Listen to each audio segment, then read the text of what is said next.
What's up? So today I thought we would do a tier ranking of the Mistborn series by Brandon Sanderson. We're going to be doing all 7 of the main books, and then we're going to also talk about Secret History. We'll see how that goes. Okay, we've got our rankings here. It's pretty obvious. I don't really need to explain it. I think maybe, okay, so S is goated, all-time goated. That's basically if I have no issue with the book whatsoever. I'm going to put it in S tier. A tier is like great book. Even if I had like a couple little, what's this kind of feelings about it, it's going to go in A tier. B tier is like so mid. It's like, that's fine. It was a fine book. No, nothing amazing, nothing terrible either. C tier, we're going to call C tier basically, it had some redeeming qualities, but I wouldn't read it again. And D tier is bad. D tier is basically F. I should just call it F. Let's just change it to F. We're going to change it to F right now. So obviously we're going to start off in the proper order here. We're going to start off with Mistborn, Book 1, The Final Empire. This is going to go into... It's going to go A tier for me. I think it's such a good book. It's such a great start to the Mistborn trilogy. It was the first fantasy book that I ever read, and maybe that's why I'm biased a little bit. But there are certain aspects about this book that I found to be so well done, especially the twist at the end. I don't want to get too crazy into spoilers. The way that Brandon does the twist and the Sanderlanche and the way he turns everything you think you knew about the narrative on its head in a way that you would know it. Reading back, going back, you would probably pick up on it if you knew that it was coming. But I definitely didn't, and I was so blown away by that. And I love Kelsier, obviously, Vin as a character, stand out in this book still. I was so into Sazed already when I read this book, because I was like, there's just something about this guy that I find so interesting to read about. So that's why we're going A tier. Okay, let's talk about the Well of Ascension, Book 2. This might be controversial. So many people I've seen online have been like, this is the weakest of the 3 books. I'm like so opposite of that. I think this is the strongest of the first 3 books, and it's S tier for me. And the reason that it is S tier is the way that the book is structured to me is better than the first book, in that we now have Elend as a main character, we have Sazed as a main character, we have Vin as a main character, and they're all of their plots are interesting. It wasn't just Vin and Kelsier's story, mainly Vin's story in the first book. Starting the novel off, I can't do spoilers, can I? The way the novel starts off is there's so much tension already in the way that it is presented to us with Elend. And, there's a love triangle in this book that a lot of people hate. A lot of people think, the other character in the love triangle, Zane, is corny, cringy. I can see it. It worked for me. I don't know. I thought it was a lot of fun. And again, the twist in this book at the end was just so well done. It's the same thing with the first book, where everything you think you know about what's going on is flipped on its head, and there's an entirely new underlying element that comes to the forefront at the end of the book. And it just left me so speechless. I'm so excited to keep reading. So that's why Will of Ascension is going in S tier. Good start. We got a good start going on here. Hero of Ages. Man. So many people love this book. So many people say this is their favorite one. I had problems with it. It's going to go B tier. It was good. I think primarily my problems with it were the pacing. Suddenly it felt like there was so much repetition in the way that the plot was structured in this book, where we had so many battles, and the build up to the battle, and then the aftermath, and the build up to the next battle, and the aftermath. I found it a bit repetitive, just Vin and Ellen going around killing so many nameless Koloss. It was getting too much. But, things I did love about this book, there were things I loved, and let's talk about that. I loved Tensoon's narrative plot in this book. The more that we learned about his race was just so interesting to me. And I really liked the ending certain aspects of the ending, a certain character who sort of has an arc that I really appreciate. Sazed. I love Sazed's ending. I didn't really feel like I loved the very ending where sort of, and I can't really spoil it, I guess, but things resolve in a way that I thought was almost too good, too happy. I'll leave it at that. That's why it's a B tier for me. Pacing issues, battles. I'm not a huge battle person. The stakes were so high, and it felt like it was almost too much for me. Yeah, let's move on. Secret History. I'm not going to waste any time. This is F tier for me.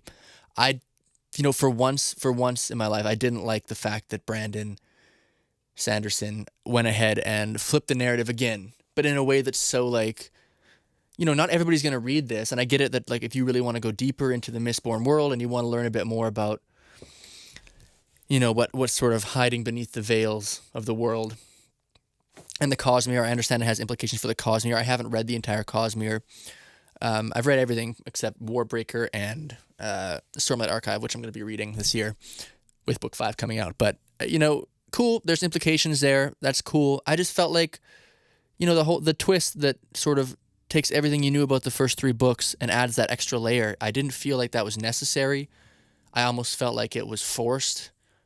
And I would like to pretend that that's not the truth. I would like to pretend that that's not what actually happened, and that I never read this, and that the first 3 books give you enough twists and enough lore to understand what you think is going on, because the way that it's actually going on when you read Mistborn Secret History, it just didn't work for me. It didn't work for me. I don't know. It felt like fan service a little bit, bringing a certain character back to be, doing things behind the scenes that we didn't realize they were doing in the actual novels.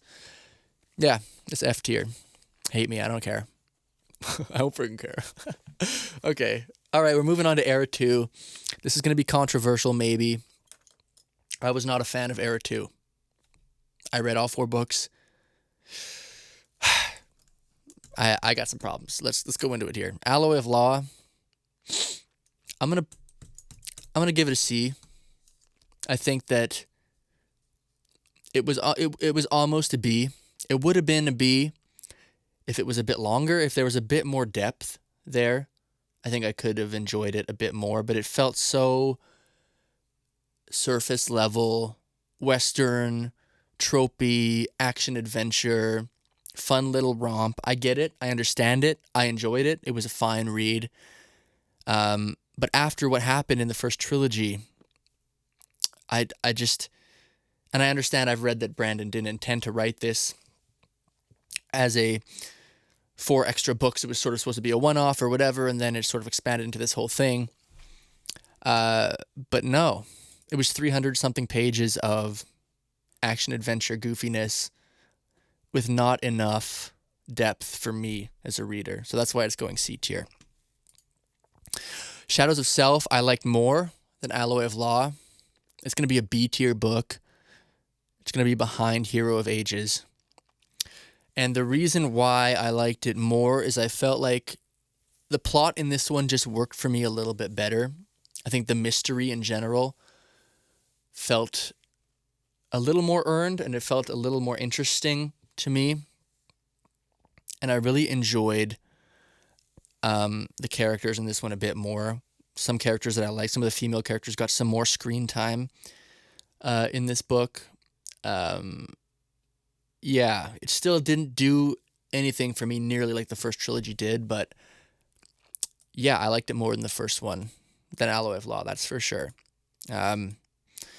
Okay, Bands of Mourning. Also a B tier book. I'm going to put it right behind Shadows of Self. This one just felt bloated to me. It just felt a little bloated. It got a little long for the type of book that it is. And I know I was just complaining that Alloy of Law, if it was a bit longer and it had a bit more juice to it, then maybe I'd enjoy it a bit more. And that's sort of what Bands of Mourning is. We get the lore. We get a bit deeper lore, sort of the past coming into play here from the first trilogy. I don't know, just the sequences of the events, the types of events that happen and the type of plot that we had here there's so many action tropes where it's like, there's a rescue mission in this book, and the rescue mission was so, you can you read it and you're like, I know exactly what this is. This is something I've seen in movies, So there didn't feel like there was any tension. And I never felt like I didn't know what was going to happen. I was almost like, it almost felt a little too step for step. Like, this is how you write an action adventure novel, and that's just my opinion. You can cancel me for it's my opinion. No, that's just how I felt about it. That's why it's going B tier. I still enjoyed it again, but I felt in general as I was reading the second era of Mistborn, in general, I felt like I just wanted it to be over. I wanted to move on. And I kept hoping with each book that we would get something that sort of rivaled the first trilogy or surpassed it. And we just never got there so far. Okay, moving on to the last book, The Lost Metal.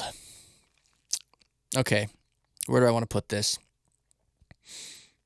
This was a C tier book for me. Yeah, this was a C tier book. It's better than The Alloy of Law, but I just felt like, and I understand that the community is split on whether it's awesome that there's more Cosmere going on or it's like too much and it's bogging down the story. At this point in my reading journey, I haven't read Stormlight Archive.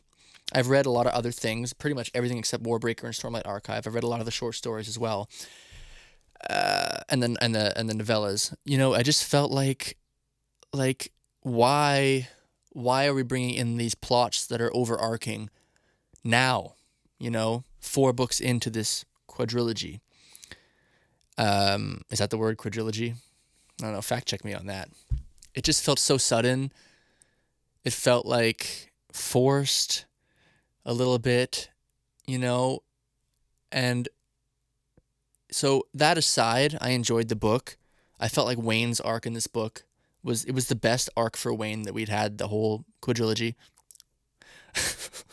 Is that a word? It was the best Wayne arc for sure. The ending, I shed a bit of a tear at the end with Wayne's arc, the way that his arc ended. There's some emotion there for me, but overall, it's just so forgettable to me. I'm trying to think about the actual plot, and it just got so jumbled in my head that I just didn't find myself enjoying it very much. So that's why it's C tier. Yeah, that's my ranking. That's my tier list for Mistborn, all 7. Let me know if you agree or disagree, or if I'm absolutely insane. I know there's some controversial picks in here. Maybe there's some you agree with, some you disagree with. I'd love to hear what you think. And let me know if I should do more of these tier lists for other fantasy series. And let me know which ones I should do. Yeah. That's going to be it for me today. See you next time.